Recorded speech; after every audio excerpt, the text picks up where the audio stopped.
So officially good morning and welcome to the Beacon Council's Access Breakfast this morning. I'm Donna Abood. I'm chairman of the Beacon Council and also the managing director of Avison Young Commercial Real Estate Services here in Miami. Now, as you know, the Beacon Council is a Miami-Dade County's official economic development organization.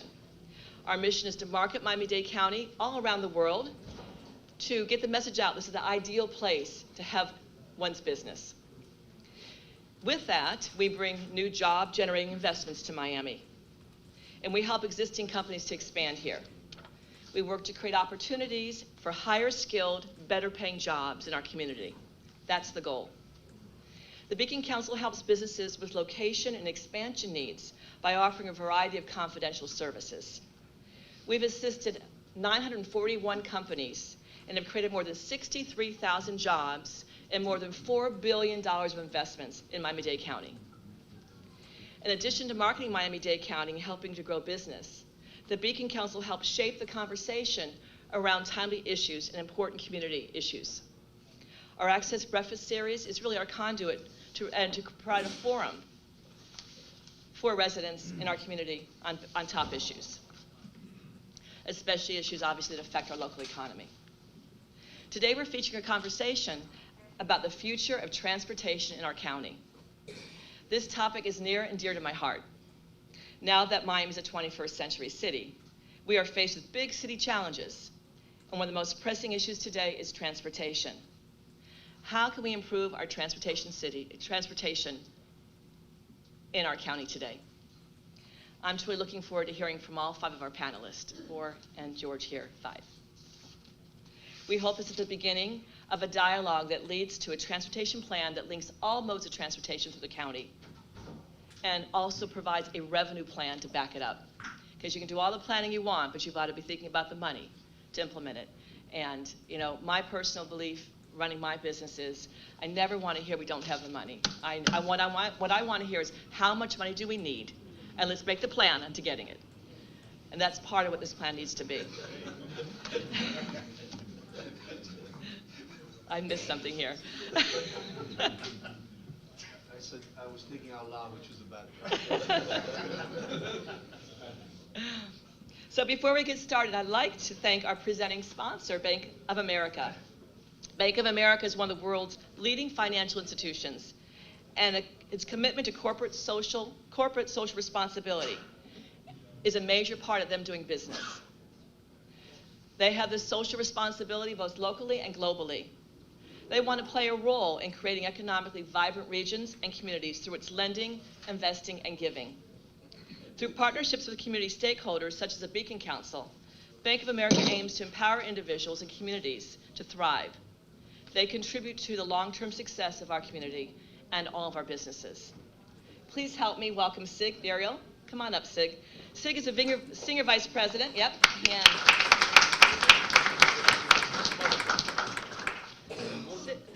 Pardon me? And board member. Yes, I was going to get there. First, let me tell you what he does for a living. Sig is a senior vice president and senior client manager of commercial banking for the Bank of America Merrill Lynch. And he's a member of the board of the Beacon Council, but also our executive committee for the Beacon Council, and has been for decades. We've worked side by side. Over 12 years. A couple years, yeah. So a short time, yes. Short time, Yeah. but he's working officer capacities for the Beacon Council as well, and we thank you so much for the Bank of America sponsorship this morning. Great, thank you so much. Welcome, everyone. Thank you, Donna, and good morning, everyone. As a longtime board member of the Beacon Council, and on behalf of my colleagues at Bank of America, Merrill Lynch, and U.S. Trust, I'm pleased to be here this morning to talk about a key issue in our community, and that's transportation. Working on Brickell and a daily commuter from Broward makes me part of one of the most crowded commutes in the nation, as well as a first-hand observer of the gridlock being caused by the redevelopment of the Brickell corridor. In fact, in recent survey conducted by the Miami Herald, 86% of the South Florida businesses that responded spoke about traffic was holding the local economy back, and 70% of those surveyed saying traffic was hurting their businesses directly. That's the reason why the Access Breakfast series was created and remains an important forum that allows us to engage subject matter experts and decision makers in a conversation about issues such as transportation that impact our local economy now and into the future. For that reason, along with our long-standing relationship with the Beacon Council, we are pleased to be the presenting sponsor of the series starting with today's forum. Thank you all for your attendance and your participation. And Donna, I'd like to turn it back to you so we can get the program started. George. Thank you.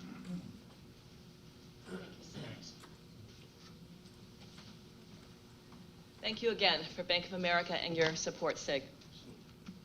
Also, I want to take a moment and welcome. We have a few public officials here this morning. Of course, we have Commissioner Bovo on our panel. We'll be hearing more about you and be speaking with you more directly. So thank you for being here. Council members Sherry Ball for Village of Pinecrest, right over here. Thank you. Raphael Cassell from the Town Manager Cutler Bay. Is Ralph here? Okay, he didn't make it, but he said he was going to try to make it here this morning. Jason Smith, Legislative Director. Thank you, Jason. You're here on behalf of Commissioner Levine Casa, right? Cava. Thank you very much. And also, we've got several board members. I'm going to start, if I may, to ask past chairmen of the board to please stand. I know I see several. Burton Landy, Carol Wiley. Great. This is where it all begins, you guys, their leadership and their continued engagement with the Beacon Council. Thank you. And Beacon Council board members, may I ask you to stand, please? We got a lot here this morning. Thank you, Ron, in the back of the room there. Thank you very much. And Bert Landy, one of our founding members of the Beacon Council. This is really where it began. And thank you for the vision you had for our county and the fact that we needed to have an entity like this to build to economic development and create jobs for our community. What vision you had back almost 30 years ago. So thank you very much.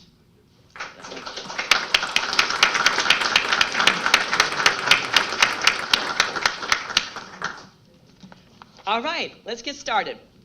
So please help me welcome and thank today's moderator, George Burgess, the Chief Operating Officer at Becker & Polikoff, but also a former county manager. He got things going then, he's going to get things going this morning. George Burgess also serves on the board for the Beacon Council. A few months ago, at my request, he made a presentation to the board. It was very powerful, where he outlined the history of transportation in Miami, the many entities involved, and obviously the complexities because of all that. It's that presentation, combined with the concerns of transportation and its infrastructure, that has been voiced by many Miami residents and businesses that brings us all here today. So thank you, George. Come on up, let's get started. Thank you.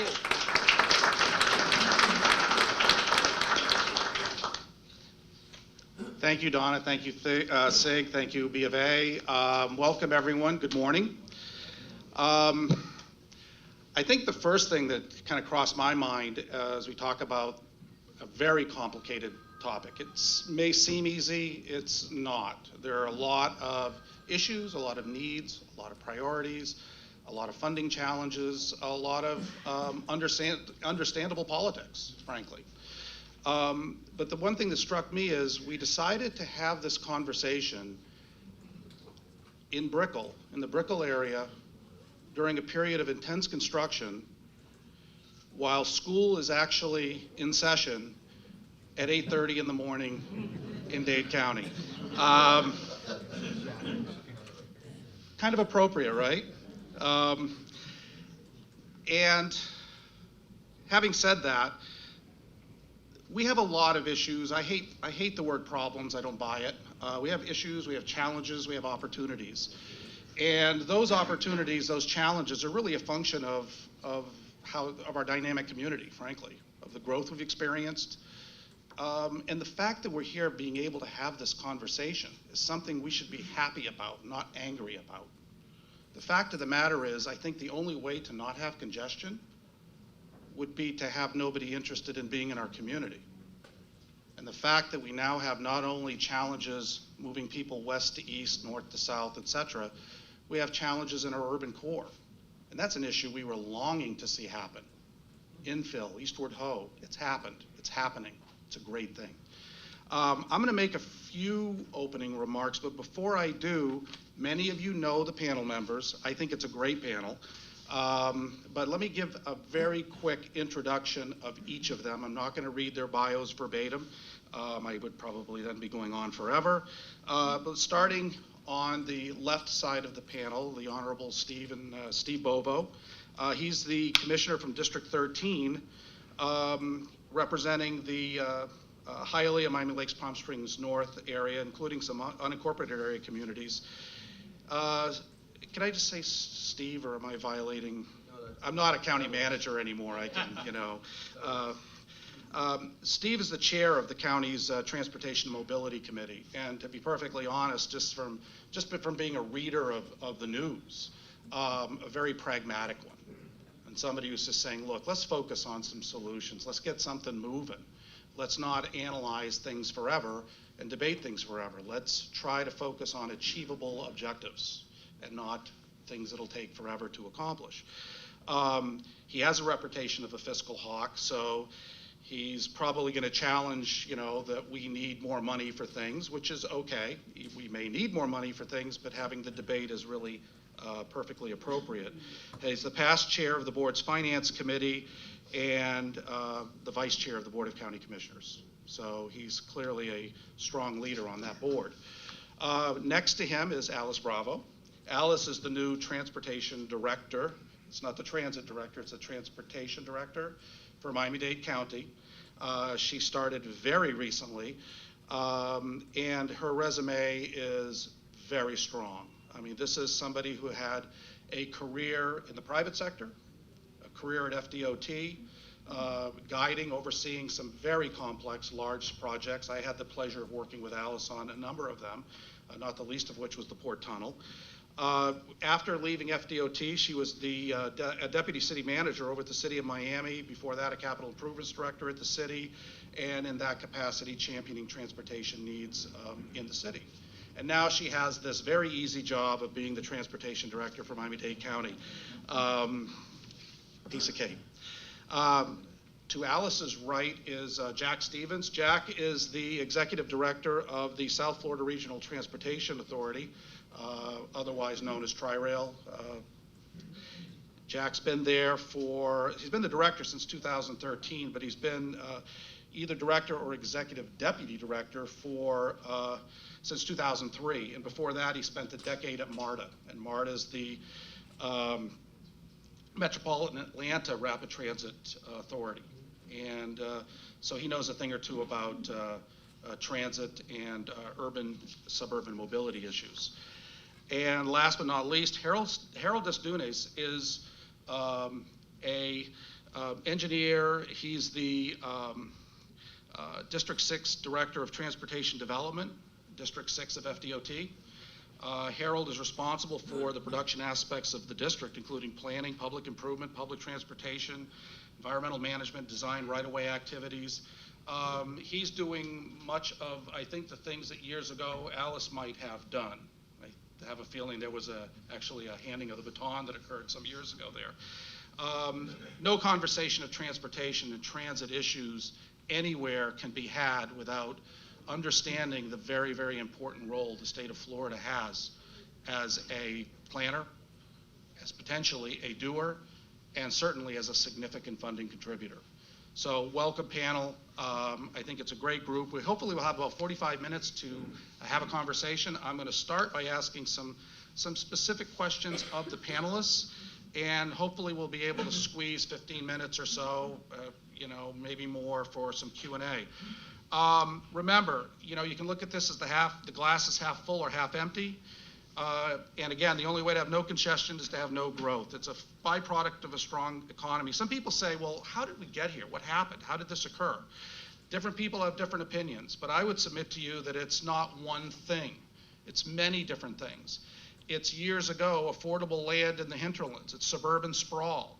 People moving in all different directions with a car to bring them to their job, which was far away from where they lived. That suburban sprawl drive the need for alternatives as roads got more congested. But frankly, the densities weren't great enough to allow for a significant federal or any federal participation in these projects. I'm sure Alice or others will talk to you more about the realities of how expensive rail projects are and what exactly any local funding source was contemplated to do. It was never contemplated to fund 100% of anything because it couldn't. And now we have this wonderful thing called urban infill, and that creates congestion, an entirely different kind of congestion but none the least, certainly as important. Getting across the river is a challenge. Getting in and out of downtown is a challenge. And how about getting back and forth from Miami Beach to the mainland? There are challenges. Again, it's a function of our evolving development patterns. And yeah, we probably do have inadequate resources. Certainly to address all of these needs, the number would be staggeringly large to deal with them. And as I said years ago, and probably getting closer to today, probably insufficient densities and ridership forecasts for significant federal involvement. Maybe that's changing, I don't know.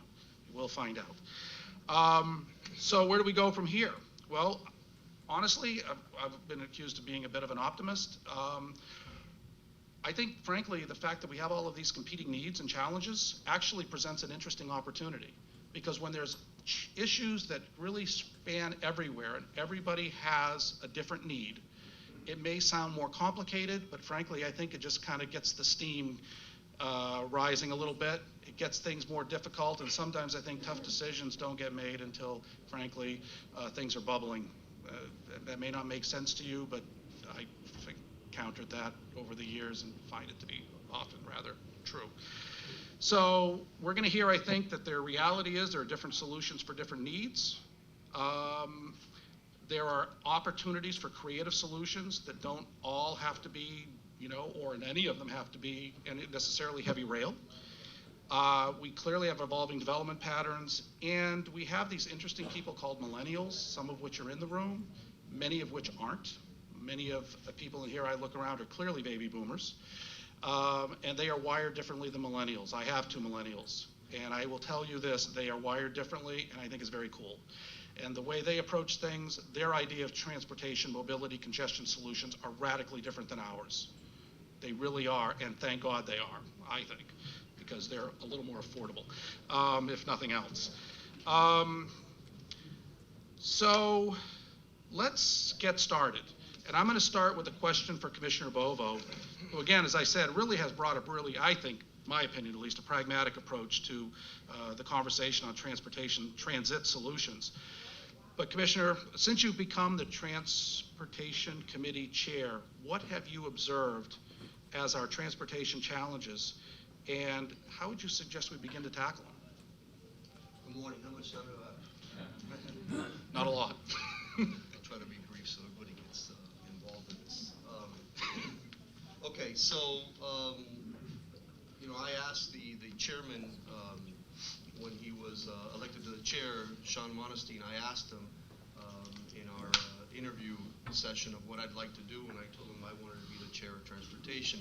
I did not know what I was going to get myself into, to be quite honest with you. The gridlock, no pun intended, that we've experienced as far as the issue of transportation in our county is historic. No need to get into it and bore you with all the details. There is one quick analysis that we as elected officials have failed the residents of Miami-Dade County. We went to the residents, we asked them for support, we sold them a vision and a plan, and the residents of Miami-Dade County rewarded that vision and plan, and it stopped right there. The county has been challenged to deliver on any substantial transit solutions. We can optimistically point to an orange line that goes into the airport, and we could also point to an extension at the end of the line into the meadow.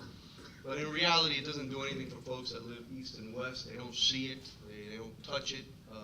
And it really doesn't do a lot for the folks that are coming from the southwest or, for that matter, from the north.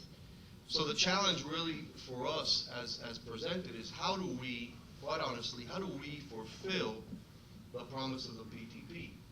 And that, it's a difficult challenge if you consider that what we did was take a lot of the money that was being offered by the PTP and we stuck it into our transit budget.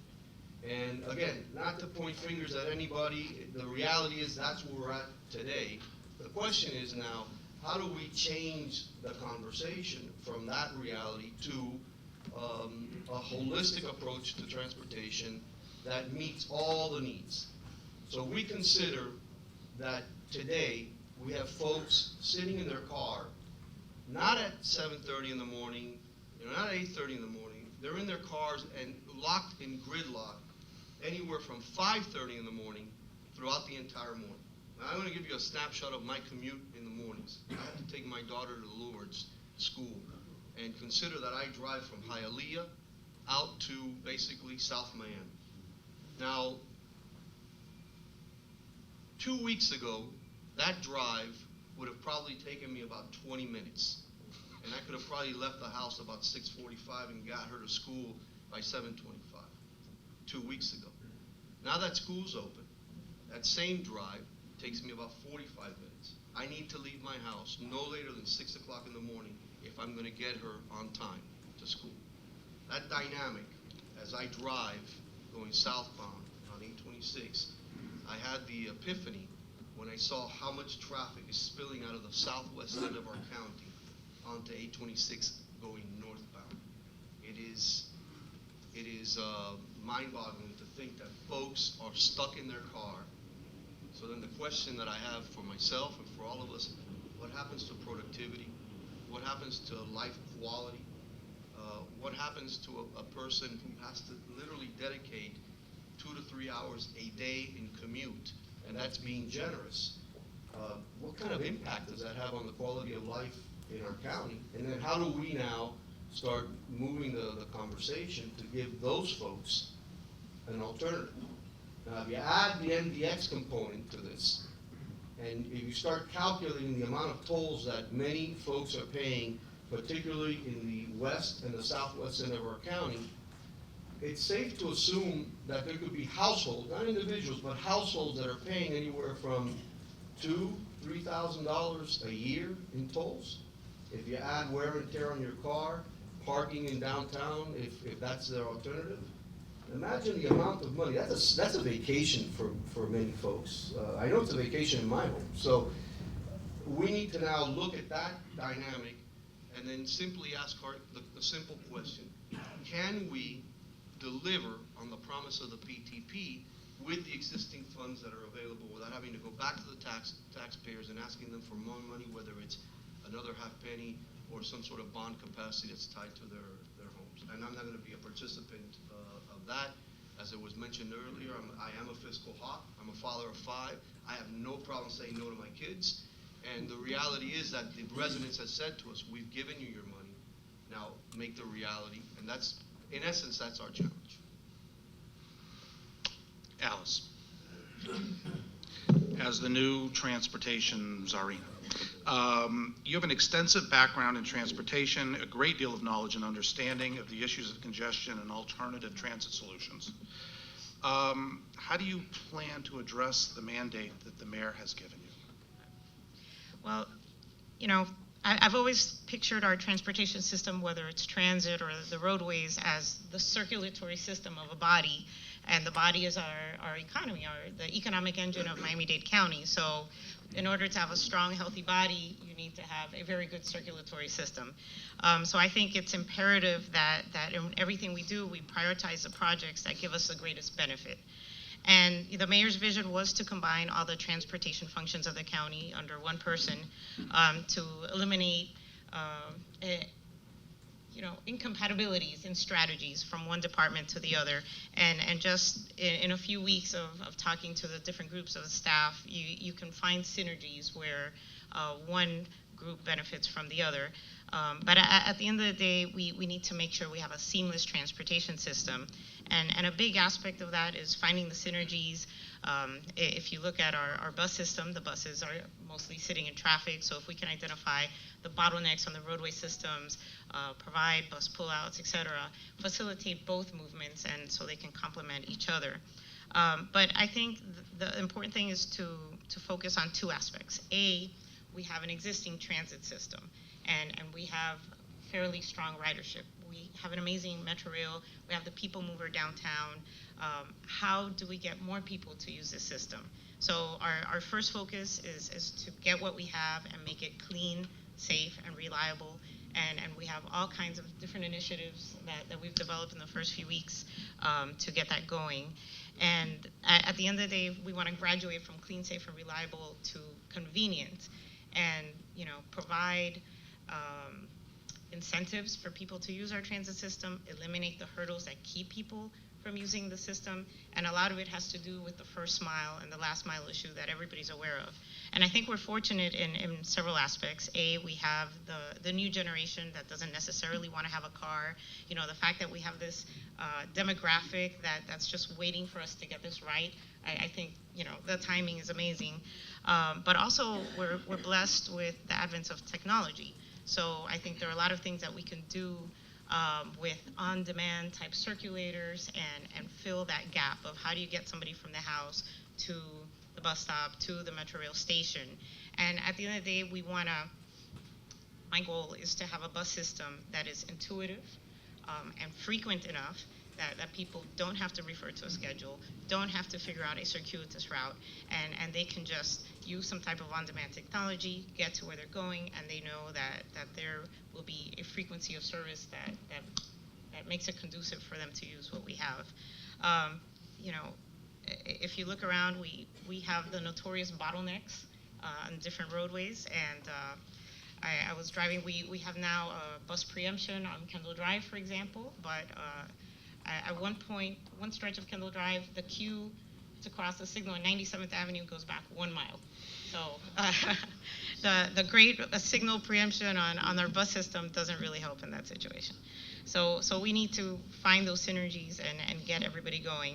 And with regard to the question of the expansion of the system, I think it's very important as well. We're blessed with having these corridors. Finding the best way to use them, I think, is imperative. We can't let this asset go unused without using it to everyone's transportation benefit. Interestingly enough, probably one of the first things I ever worked on in the early 90s was a study that laid out the transportation corridors for the county. I dug up this little booklet in my garage. It was an MPO study back in 1992, and amazingly, we're still talking about the same corridors today. So all these corridors have a different characteristic, a different demand model, and I think it's a matter of applying the right technology to the corridor, formulating a plan, and having everyone stick with that plan and having consensus and support, unified support. We recently went to Denver. They showed us their system. They told us their story. Their story, in some ways, was very similar to our story, but what held them together is the unification and consensus around their plan, and that support led them to get state funding, led them to get federal funding, and they delivered. So that's where we need to get. And again, we should prioritize the projects with the greatest benefit. Thank you. Jack, it's great to see SFRTA here at the table talking about transportation, transit alternatives that will benefit kind of Miami-Dade. So I'm being very Miami-Dade centric. Jack's focus is not just Miami-Dade, it's the Tri-County area, moving people within what really is a unified region. It's not as though we're different countries at each of the county lines, though sometimes people suggest that. So, Jack, how do you see Tri-Rail funding, or Tri-Rail fitting into this discussion, and how can you be a part, you, SFRTA, be part of the solution to improve transportation mobility in Miami-Dade? Thanks, George. The experience over the last year, I believe we're coming up on a year, in terms of, I think most of y'all understand the downtown Miami link, actually having the opportunity to connect the old Tri-Rail corridor, the old CSX corridor, and have the opportunity to bring those trains directly into the heart of downtown Miami, serves for me to be a model for what we should be doing on a regional basis. There was a time, and it wasn't that long ago, when we used to compete with each other.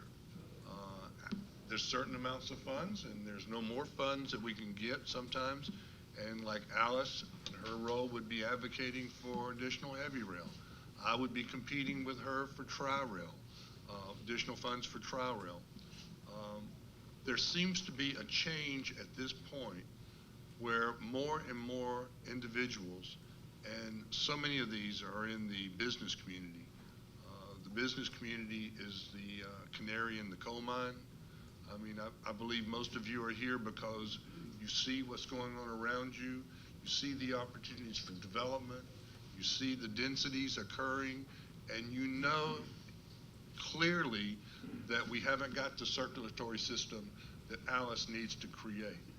So that needs to be looked at also within the regional basis. One of the things that we've discovered from a regional perspective is that there are as many people riding Tri-Rail north out of Miami as they are coming south into Miami. Miami is the great economic engine, but it is part of the region. So it's been a struggle to try to convince all of our partners, our transportation partners, that we don't have just one answer. Tri-Rail is not the answer.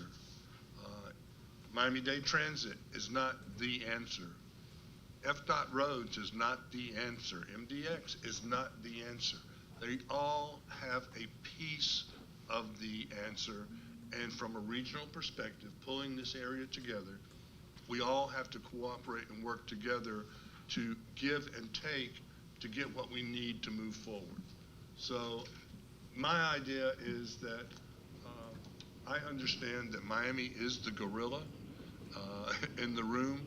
You are the economic engine that Miami-Dade that drives this entire region. And as a result of that, we're going to have to put more and more of our resources into this community to link it effectively with the rest of the region. Thank you, Jack. Harold, clearly we can't talk about transportation without including FDOT in the conversation. And I think that there's this perception that some people might have that, you know, FDOT's in the business of building roads. That's what they do. They fix roads, they widen roads.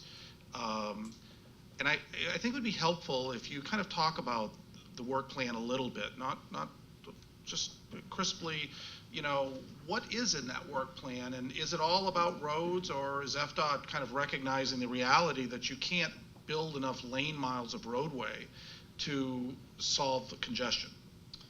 George, very good question. You know, I been working at the department for 29 years, and what has been occurring is there's a shift in discussions. I would say in the beginning of my career, roadway was the primary driving factor in what we were doing. But lately, based on the direction of the MPO, there's been a shift. And what we've been hearing mostly is the T word. And I'm not saying taxes. Transit is the word that we're hearing. Everyone is singing the same song. So what we're doing right now is we're refocusing some of our resources rather than roadway and building roadway, widening, signalization. We're looking at putting our funds towards some of these transit improvements. Currently, we have a $3.6 billion work program over the 5 years, of which we're spending over $400 million in freight logistics and passenger operations. Now, when we talk about moving people, it's not only transit. We also have concerns. We're spending money in aviation, in seaports. Aviation gets a total of $137 million.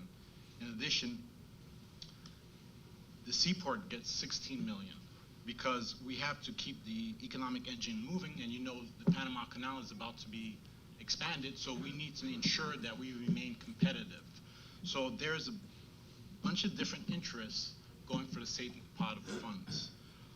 But I foresee there are other opportunities for us to use the funds that we do have. For example, something that we can do in the department is the feds, the funds that we get from the federal government.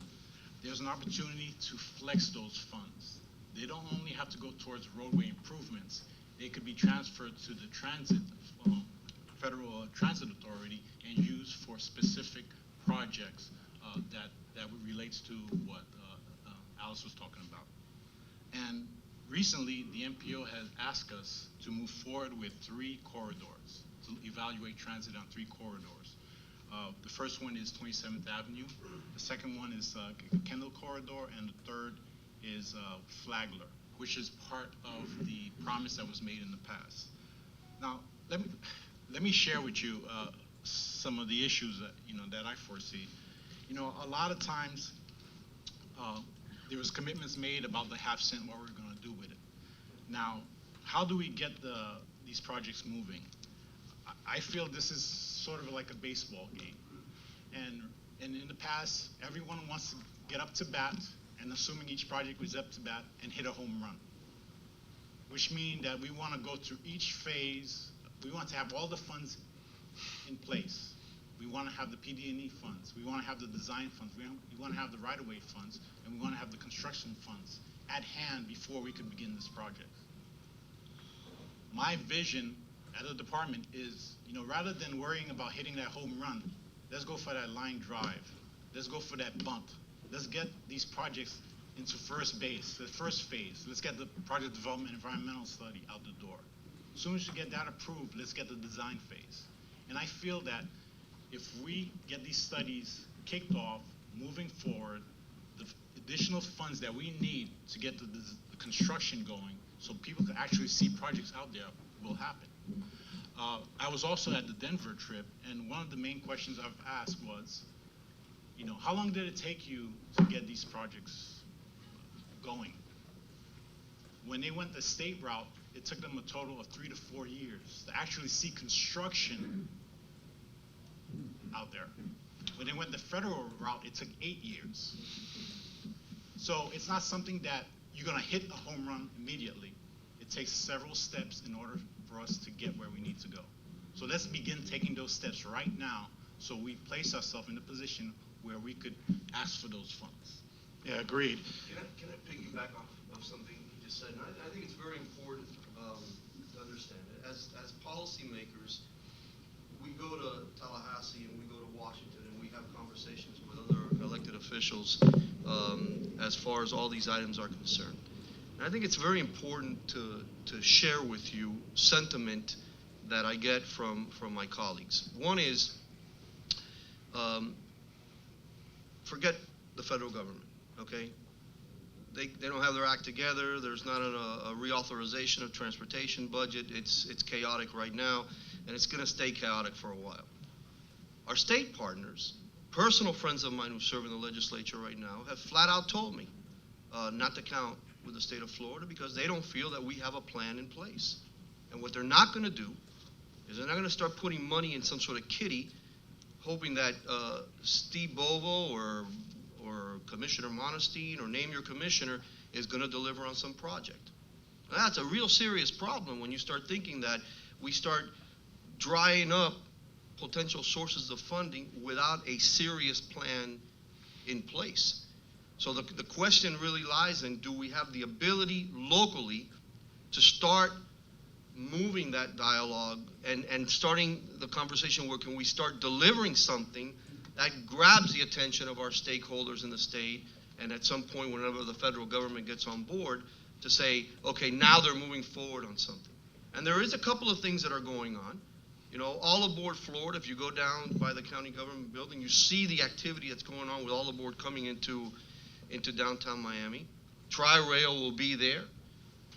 The availability of the corridor that goes up through Aventura, up to where all aboard wants to go, which is Orlando, that availability also presents to us another alternative as far as transportation on the northeast end of our county.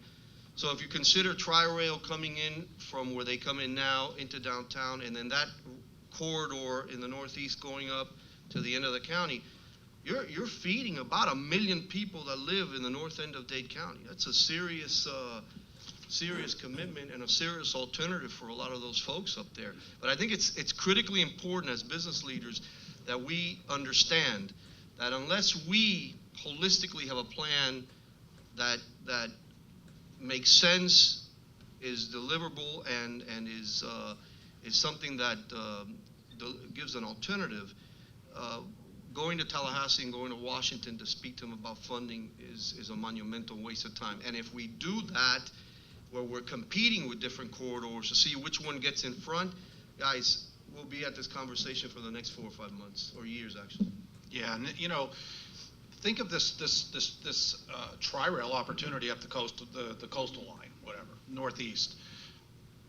That conversation some years ago might have been, we need Metro Rail to go north, east, south, and west. And Metro Rail might cost $200 million a mile, maybe. Think of that. And at a minimum. So I'm going to just probably stir the pot a little bit and then ask these folks to tell us what they think the priorities are and how they think they could be funded.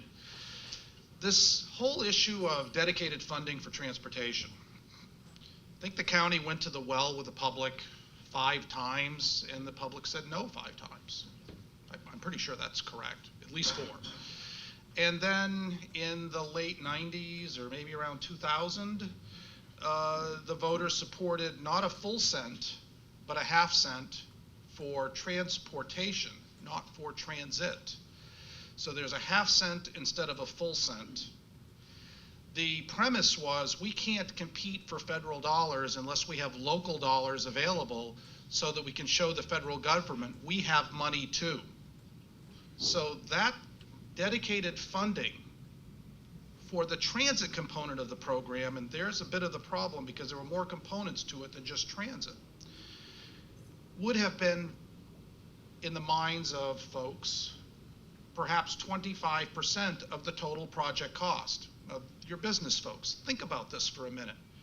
These corridors assumed 50% of the funding would come from the federal government and 25% would come from the state, whether the state had it programmed or not. The idea was, well, if we have it, we can work with the state, we can secure the 25%, we can get the 50%, and this is going to be, by definition, sequential corridor development. You're not going to do 4 corridors at the same time, if you were even able to get them, but the reality was the demands at the time weren't there to be even eligible for federal funding, as I recall. So you have this formula that doesn't work, and by the way, that's only the transit piece of the equation.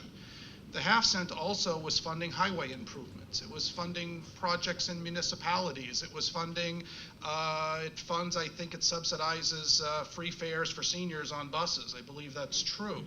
It funds new bus lines, but it doesn't fund the old bus lines. At least it didn't in the beginning. And that's what the commissioner was pointing out, is money is going into funding buses when it should be funding something else.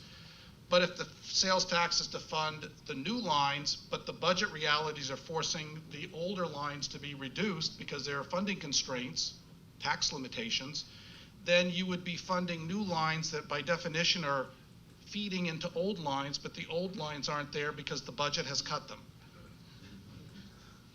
Seriously. So the point of all of this is, it's complicated. It's not to say, let's beat on that horse. It's to say that real needs need real solutions, and there's not a one-size-fits-all. So I segue into my question. If each of you could tell me what you think the price, it's not entirely fair to some of you, what you think the priorities should be. This is that red meat. And how might you fund them? Understanding that there may be ways to fund them, and maybe funding isn't money. Maybe funding is some other creative approach. Maybe it's a partnership, but it always ends up being money. But maybe starting with you, Commissioner, what would you think the top priority should be? So this is what you guys came to hear, not all the other stuff that we've been talking about. You know, all the appetizers. We're done with the appetizers. We've been anxious to throw it out there. Okay, so we have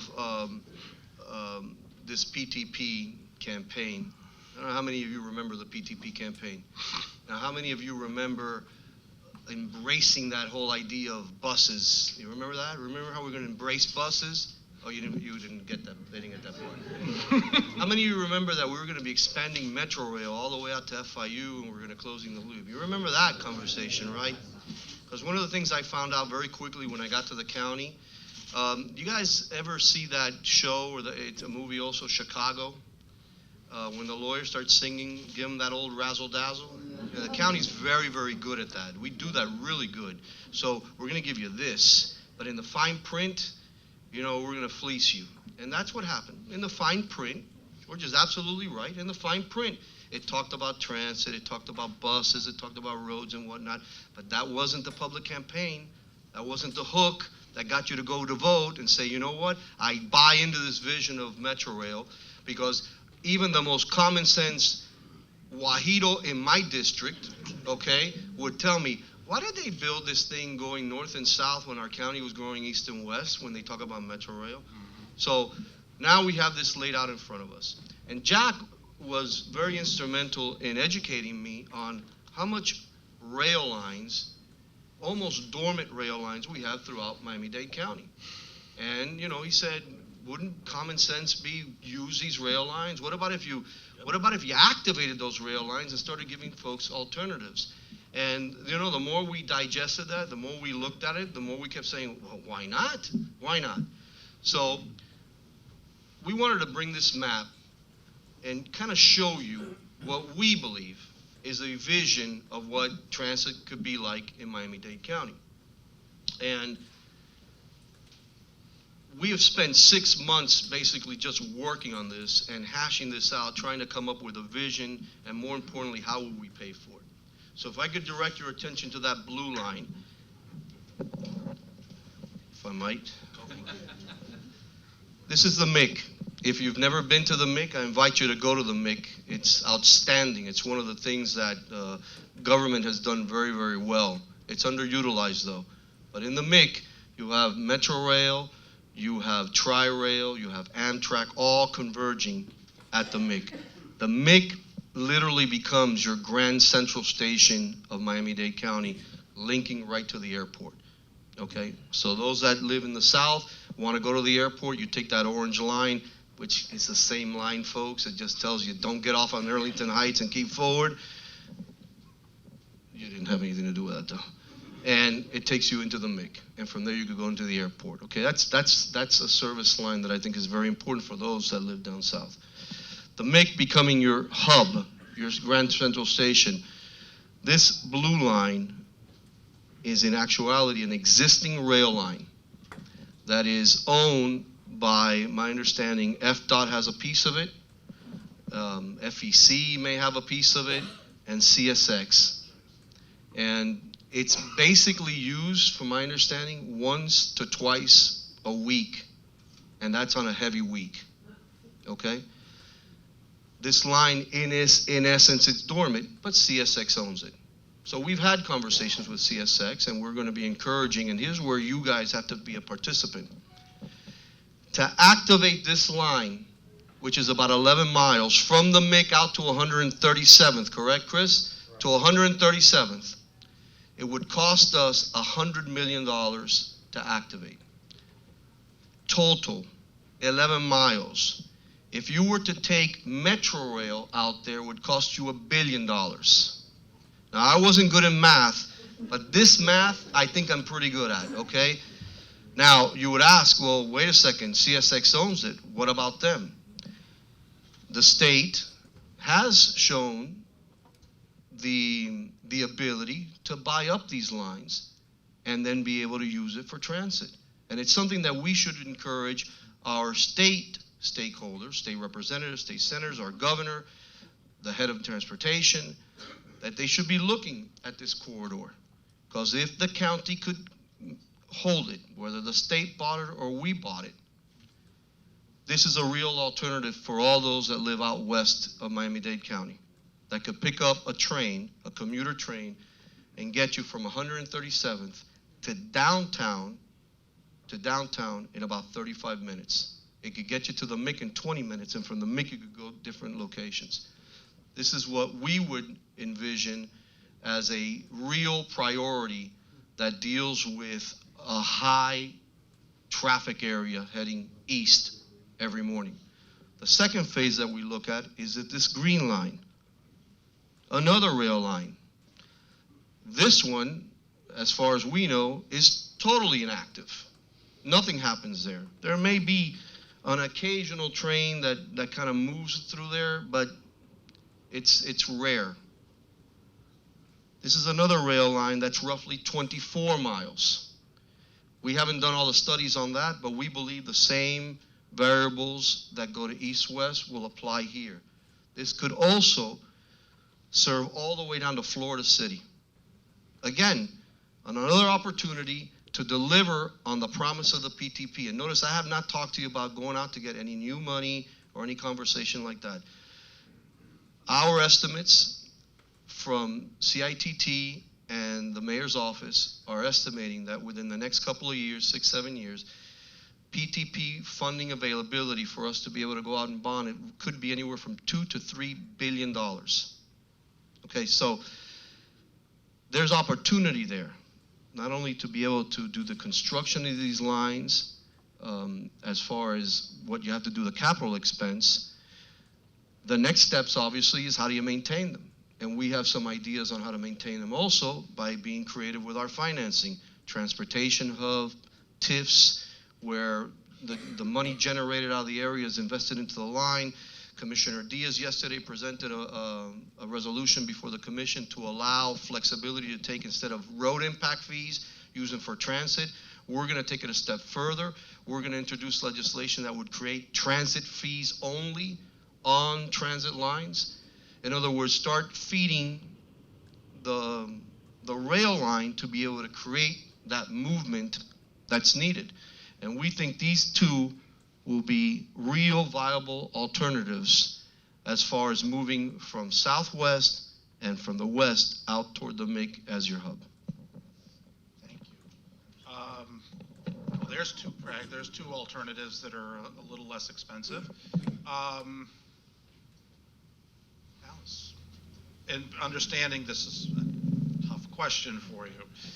And I'm not going to speak about specific corridors, but if in putting a plan together, I think you look at which corridors have the highest demand, the time frame for implementing each corridor based on the infrastructure that's available and what's needed, and then looking at your funding schemes, and by schemes I mean strategies with regard to funds from different agencies.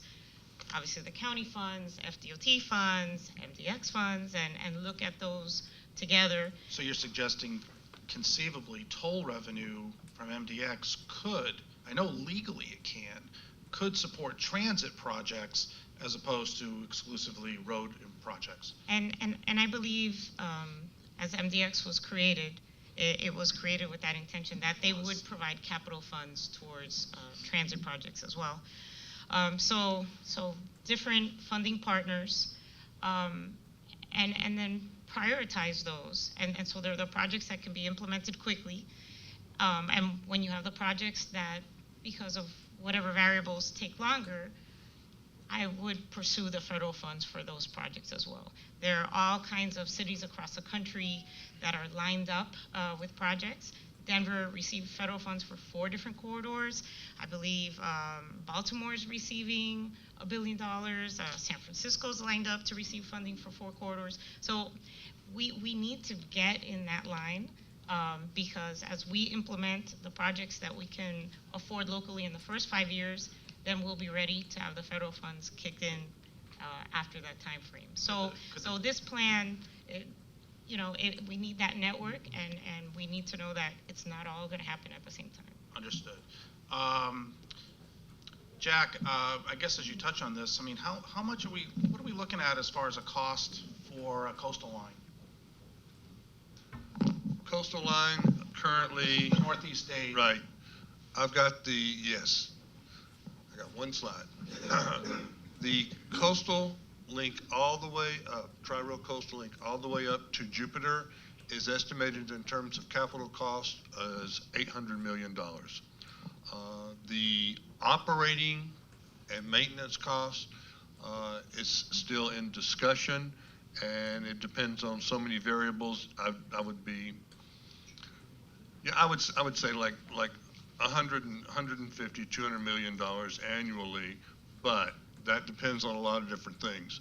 You're talking about what would I prioritize?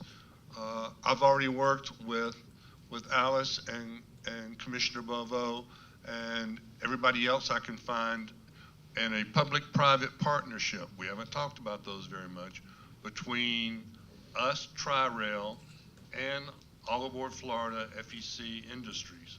And what has happened is FDOT, our good friends over here, like the freight rationalization issue, and so they are building, or have built, quickly, they are building and fully funding with federal and everybody else's help, a connection from our line currently over to what is the FEC east-west line out to their yard. And when they did that, so that they, if anything happens and they want to move freight off of this line because of a problem, they can run it over to the CSX corridor, run it all the way up, and there'll be another connection at West Palm Beach. That decision has been made. That is paid for, fully funded. It's going to happen. This piece is supposed to happen in 2016, be done by then. FDOT District 4 is doing the design. And as a result of that, we figured out very quickly, working with All Aboard Florida, that we could have a connection into downtown Miami. It's been a dream of a lot of the business community, a lot of the transportation activists for a long time, but there was no way for it to really occur. Well, this allows it to occur. We'll be able to come down and go down, and actually this is my priority right now, of the downtown Miami station. 50 feet in the air, right next to All Aboard Florida, and that creates, we've already working with the county, the city, the CRAs, the DDA, CITT, everybody in the world, and ourselves. We have raised the $70 million for that station. All local money, no federal dollars. This is one of the things that the commissioner has brought up and spoke to. If we had involved federal dollars, that would have been 10 years away. It's going to be done in 2 years. All right, it's something we can all see in our lifetimes. When we do that, and you see all these other, the green, the orange, and the yellow here, that builds into the already existing transit system that Miami-Dade and its citizens have already paid for. That's Alice's area. The purple out here, I leave that with Commissioner Bovo. We're ready to help him in any way we can to encourage the state to buy all of that he's mentioned, all of his green and blue lines there. Those are CSX lines. CSX owns to the north of us, above West Palm Beach. They own to the south of us. They, in their business plan, want to get rid of the maintenance of that and just pay money, a little lease factor to run those few trains that George has talked about. So, short term, get this done in 2 years. This will be your first Tri-Rail Coastal Link station. And from that point, with negotiations with All Aboard Florida and FECR, we will be able to build directly up along the FEC line all the way to Aventura. And in point of fact, if we can go all the way to Fort Lauderdale Airport before we hit any major obstacle, which is New River. So, but the main thing for Miami-Dade is look at the access that this creates for Miami-Dade and this segment of the population in a quick and easy fashion. We can get the money together. We're going to have to do that one with federal help. FDOT District 4 has the lead on that, and we're getting ready to go for project development. And once we go into project development, 2 years, and we start to roll. So this is my low-hanging fruit. Here, once I get this, here, and Commissioner Bovo's activities. So it's an opportunity that's come from Miami-Dade that is incredibly exciting, and it is complementary in my mind to everything else that we're all doing. So it helps the roads, it helps with the transit aspects, it can even help with the buses. So we're real excited about that. Thank you. You know, Metrorail connects with the airport. Metrorail didn't connect with the airport when it was originally built. It had that strange movement north that Commissioner Bovo mentioned and kind of scratching his head. So, you know, one of the things we did is, like, it makes no sense that your rail system would not connect with the airport. So we connected it to the airport without any federal funding. If we were pursuing federal funding, I don't believe we would be writing that today necessarily.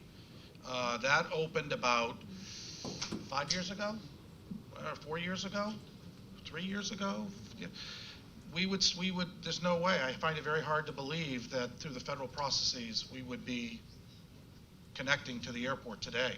That was done totally locally with state support. Here, I'm going to ask a kind of a question of you, but actually it's really kind of unfair. Because I don't have a lot of, because I have time for maybe one more question, then I really want to see if we can get 15 minutes or so of Q&A, because people must have 1,000 questions. Yeah.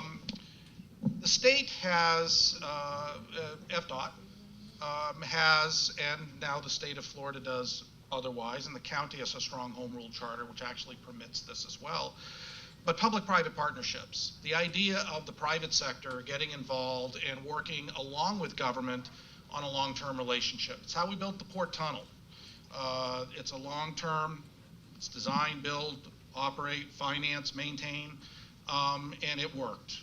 And all of those who said it wouldn't work, well, so far, it works well. It's not perfect for every project, but are there projects in our system where that might be an alternative? George, as you mentioned, Port of Miami Tunnel having been one of the projects we used the 3P model, and it worked perfectly. And it's always talked about in the nation. The department has adopted that model as a tool. For example, I-395 that we are hoping to advertise by the end of the year may be a possibility of another project that we're looking at 3P, but it has to fit the project. And typically, if you look at the projects that we do use through the 3P model, it's the large projects that we cannot fund within a given year. So what we look to do is finance it over multiple years. So if you have a project in, for example, the Port Tunnel was $1 billion. You also have a project in Orlando that's worth $2.3 billion. All those went the 3P model. And for example, the I-395, which I mentioned, which is in the ballpark over $500 million, which may be a very good contender for the 3P model. So the department is open to all options in order to facilitate projects and move projects forward. But can I answer the previous question also? Because I have a sort of I think we have a great opportunity. And in terms of project priorities, because always people want to know what's that first project. Which project do you want to move forward? And I think we need to allow the process play out. I think we can work on all these projects for the next phase. Let's do the project development environmental studies for the rails, for the BRTs, and let's find out what those costs are. And with that, we can make a wiser decision on which project that's going to be built first. In addition to that, you also have different pots of funds. For example, the feds, they have something called New Starts. New Starts are projects that are worth over $250 million. So if you have a project that's worth only $100 million, you can't apply for New Starts. But they also have something called the small starts. That's projects for under 250 that the request is only going to be 75 million. And the state also has companion project programs that line up with the federal program. So I think we need to allow all these projects to move forward. And then as we get closer to getting these projects completed, the studies completed, and knowing what the finance are, then start playing with the pots to see what specific can we use to move these projects forward. Would Baylink be a P3 candidate? I know we have people that are interested in Baylink out in the crowd, so I wanted to at least touch on that. I think all the projects we're talking about here today are candidates. The P3, the first thing it lets you do is let you pay for your project, kind of like buying a house with a mortgage. You pay for it over time. So it's a financing tool. But the real innovative aspect of the P3 is to be able to roll the operations and the maintenance into it. Once you put that P3 out there, now you have a contract with a private sector entity and an obligation to pay. So that's something to be very aware of. You know, over time, you could see any kind of infrastructure, you often develop a deferred maintenance list because of lack of funding availability. But once you are in one of these P3s, you're locked into a contract, and your operating and maintenance obligations are there forever. So. We could, I have another 20 questions here, and we have 15 minutes before, or 10 or 15 minutes. Why don't we open it up for questions of the panel? Yes. Good morning. Thank you all very much. I greatly respect the work that you're all doing. It's a modern Sisyphus of trying to solve this problem. I would have to just offer maybe a kind of perspective that I, as much as I think that this all will be very helpful, I don't think that we're going to be able to solve 21st century problems with 19th century technology. I would like to ask all of our representatives to somebody please get on the phone with Uber, Tesla, Google, Nissan, MIT, all these people, all these companies who have working models of automated cars. And because the only solution to congestion is less congestion, and the only way to get less congestion is to get less cars on the road, and the only way to do that is to become more efficient about the way we use transportation. Thank you very much. Yeah, let me just address that real quick, because we just haven't had time to get to it. When we talk about a holistic approach to transportation, those components are all part of this. We are contemplating legislation, Uber, Lyft legislation, but quite honestly, we're stuck in the taxi, Uber, Lyft battle, which doesn't allow it to move forward. But I think there is no way of addressing this without the implementation of new technologies and different ways of doing things, okay? We've talked not just about perhaps school starting at different times in order to stagger it. I went to school at a time when we used to have split shifts, and I used to go to school, high school and junior high at 12 o'clock in the afternoon. So there was a time where you could stagger these kind of things to alleviate traffic, but clearly technology has to be a part of it. That last mile that Alice had alluded to earlier is very critical. How do we close it? You know, in New York or in Washington, you do it underground. You walk 4 blocks underground and then you get to where you're at. We don't have that luxury. So I think Uber, Lyft, and other technologies kind of close that loop for us. Very much so. I think I saw Rick. I think each of the speakers touched on this, but we really didn't get into it. It is easier to find capital dollars, and we know that. It's the operations and maintenance, we call that O&M, and that's the killer. Too often I listen to these discussions and I hear people talk about, well, the capital dollars are this and this, and I start to say to members of the commission and the MPO, what about the O&M? The O&M is how you run these things, and that's the real difficult one. Can you all enlighten us on other ways to deal with that? What Alice said is absolutely true. By rolling the O&M into the P3, we took care of it. But if we use state dollars and we don't do a P3, where does that O&M come from? It still has to be paid for by somebody, by the way. Of course. It's just that you're contractually obligated under the P3, which almost protects yourself against yourself, which is not necessarily a bad thing. Harold, in the east-west corridor that we're looking at, we've asked the MPO to specifically look at transportation hubs where the development rights along those transportation hubs and the TIF components would be able to then help us with that maintenance. The east-west, the initial numbers that we've gotten, the maintenance of that line once completed is somewhere about $7 million a year. It's not a staggering number if you consider it, and if you, along that east-west line, we could probably do perhaps 4 transportation hubs that can create that economic, synergy that we need to feed the line. Mr. Landy? First of all, I want to congratulate the panel. I can tell you, I personally feel better now after hearing these presentations than I did when I was driving to get here. But my question is this. We've heard some, I'd say, very optimistic ideas. Who is, or what organization is missing at this table? And who's putting all of this together and leading it? Well, I'm very optimistic. If not, I wouldn't have taken this job.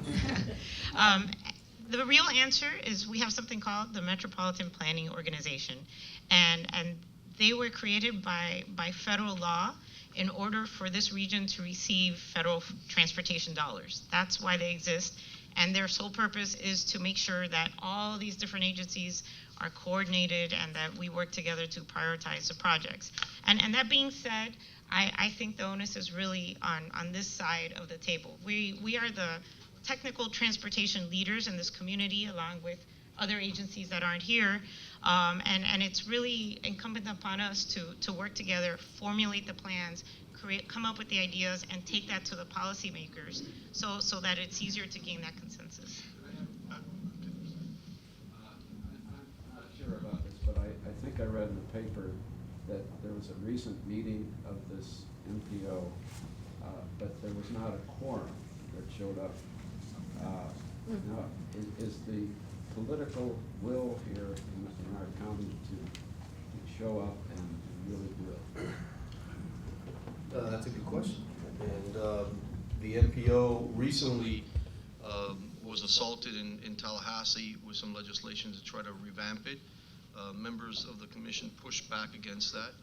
Chair Monestein's solution was to create two subcommittees, one which was to identify funding, another one was to identify different opportunities for mobility. The funding one, as you well read, did not have a quorum.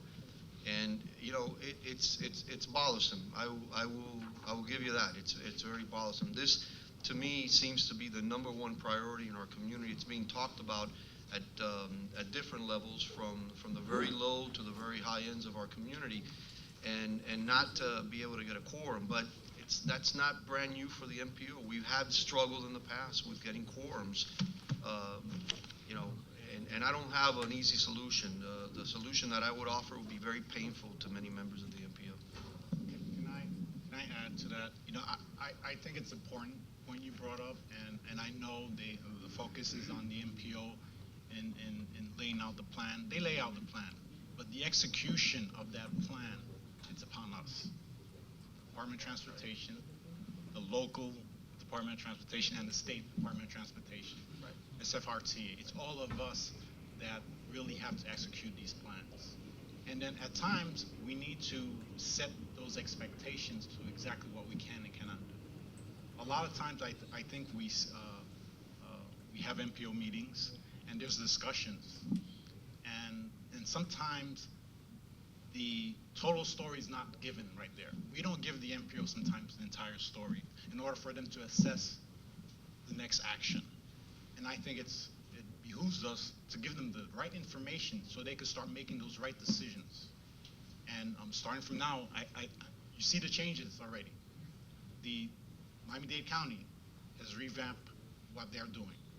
The Department of Transportation, what we're doing, we had a transit office. We only had 4 people. Now we're revamping that transit office and putting more resources towards where the concern is. So it will take some time. It's not something tomorrow we're going to be fixing the problems, but you can see that we're taking steps in order to address the concern and moving forward to fixing the problems of the county. Truly, I think, if my eyes are right, yeah. First of all, I think it's a great panel. I'm very excited to be here. Alice, congratulations on the new position. I've been a lifelong Miamian, and I have lived in my car for a long time, and I share everyone's pain here. However, I'm very excited to hear some of the ideas that are here today. I'd almost like to take this as in my own mind, my idealistic brain, just to make this the page-turning place where we move to get out of our cars, especially when I see ideas like using existing metro rail lines and so forth. I think we've earned our bad reputation about not getting behind a unified plan, okay? I'd like to see if we can't move forward from that, because it sounds to me like what we need is a unified plan. And I guess my question to the panel is, I hear pieces of the plan are kind of on everyone's mind. When do you think we could have some kind of unified plan that all of us can get behind, put the squabbling and my little project and my district and my this and my that aside, and move forward? Because it takes a lot of money to do what we want to do, but that's the only way we're going to get there. If you expect the policymakers to come up with a unified plan, you will grow old in your car. The challenge, quite honestly, is this, and George and I were talking about this before. There was a time in this county where business leaders and policymakers worked hand in hand. And business leaders were driving the conversation. For whatever reason, that has stopped happening. Business has taken a back seat, almost like it's a bad idea for business to be involved in this. And I would challenge every single member in this room. The only way we're going to get synergy on one plan or one corridor first is that business has to be involved in the conversation. And heck, I would tell you that they have to drive the conversation. You know where the economy is moving. You know where the employees are coming from. Help us address the areas of need to keep this community moving. If you leave it up to us, the policymakers, we're going to do this based on where are the votes. And sometimes that's not the best way to do it. So I would, as much as I like the idea of East, West, and Southwest, and I've pushed as hard as I can and will continue, I can't lock myself into the mindset that if bigger minds come and tell me, look, we need North-South now because it feeds an economic need that we need, well then let's move on North-South. But right now, the way it's working, staff reacts to what the policymakers want, and for the most part, we're reacting on what we hear from our community, but it's not the business community. So the challenge, quite honestly, is are you willing to step up in your own organizations to drive this conversation? And then communicate to the members of the MPO that don't show up for meetings and tell them, guys, what's going on here? Because is this a priority or not a priority? But I will tell you, we can't do this unless the business community tells us these are the priorities we need to move our economy and keep a quality of life going. If not, folks, like I said, we'll be at this conversation for a long time. Let me make one quick comment, and maybe it'll give you a little bit of flavor of how things have changed. You asked about turning over a page. A few months ago, we discovered we had a champion, and that was Commissioner Bovo. He wanted to see something done in his 2 years tenure in his current chairmanship. So he called everybody together in his office, and he said, what can we do? And everybody laid out the stuff. That's how we got to where the East and West and South in terms of the CSX line occurred. But also at that time, he said, I want things to happen. So when he got up, the then director of the Miami-Dade Transit, District 6 Secretary, Gus Pago, and myself, they said they wanted something to happen. The one thing that hadn't happened was Tri-Rail had not gone into the MIC. It was not complete, if you will. We sat down at that point in time, and he insisted, y'all have a serious conversation. I want to see results. I want things happening. Within a month and a half, 6 weeks, was that right, Harold? Something like that? We'd drawn up an agreement, and we had assigned tasks to ourselves to take care of, to handle the safety issues and the signalization and everything you have to present safe passenger service. And it was done. And it was all done at his impetus. You need champions, you need leadership. So, I think we have time for one more, or the gentleman that I'd already nodded to. Hi, Marcel Diaz, JP Morgan Chase. I just want to say that as someone who has worked in Brickell 6 years in this very building, I started my career here taking the Metro Rail. And when I was a college student in Florida International studying to get my education, I became eternally grateful to the Metro Rail, particularly the Palmetto station. I lived in Doral, and so I needed to find a solution to try to get to Brickell every single morning. And the Palmetto station and the Metro provided that solution. The first mile, like Alice mentioned, was a big issue for me at that time. But once I was able to get to the Metro, I was able to come to Brickell, and it opened up a lot of opportunities for myself.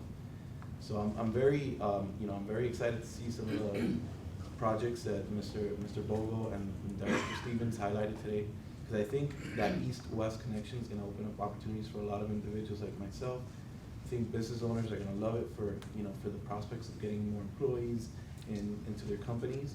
And I think consumers are gonna take advantage because there's a real need out there. We hear those projects about connecting the universities to the airports, to downtown Miami, and I think, people are putting their support behind it. So, I'm a big advocate of technology, like this individual said earlier. I'm a big advocate of Uber and private solutions. But I think, going after that low-hanging fruit in the next 2 years, I think is going to be a great catalyst to really open this conversation. And we're very grateful to have a panel such as yourself here today, because this is going to be a turning point, and it's a realistic opportunity for us to really tackle this issue in Miami-Dade. And so if we can get that first mile going, if we can get private-public collaboration, and at the same time go after that initial project to catalyze this opportunity, there's going to be a huge transformation and continued growth in Miami-Dade County. And if we can get north and south, and east and west working together, there's going to be a big decongestion in our traffic, a lot less time in traffic, and a lot more people using the public transportation service. So I just wanted to thank you guys for being here today. I've worked in this building 6 years, and I've become familiar with the Beacon Council, so I think this is a great turning point, and I just want to thank you for your participation today. Well, thanks. We've got to close just because of the time, and there's like a lot of hands that are still up, so maybe some folks can grab some of the panelists if they don't have to run, which they might. I would just tell you this, I've been down here for 33 years or something in a lot of different capacities, and we've always had a lot of issues, but it seems to me we've tackled them, and we really are looking at being one of the greatest communities anywhere in the world. And we just simply are, and we have to remember that we're up for challenges. We rebuilt an airport as it was running 24/7 as one of the busiest international airports in the world. Anything is possible. This is not nuclear science. This can be solved. If Denver can do it, God knows we can. So thank you very much, everyone.